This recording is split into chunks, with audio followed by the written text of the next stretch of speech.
আরে বোকা, তাহলে কোরআনের মধ্যে 4টা বিয়ের কথা আসলো কেন? আল্লাহ পাক কি এমনি এমনি আয়াত নাযিল করলেন নাকি?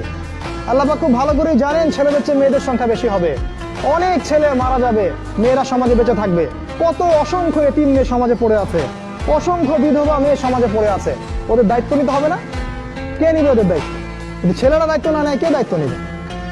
ওই মেয়েগুলা কি সমাজের প্রজাপতি হয়ে থাকবে? ওরা কি পতিতালয়ের সম্পত্তি হবে? ওদের অধিকার নাই? এখানে অধিকার দিলে আমরা চরিত্র খারাপ হয়ে যায়। আর এদের সাথে তোমরা সারা দেশে এবং বিশ্বে জেনা করে বেড়াচ্ছ, এগুলাতে চরিত্র খারাপ হয় না। একটা ছেলে বিয়ে করার পরেও 10টা মেয়ের সাথে পরকীয়া করে, এটাতে চরিত্র খারাপ হয় না। কিন্তু যদি আরেকটা বিয়ে করে, তখন সমাজের মানুষ তাকে বাঁকা চোখে দেখা শুরু করে।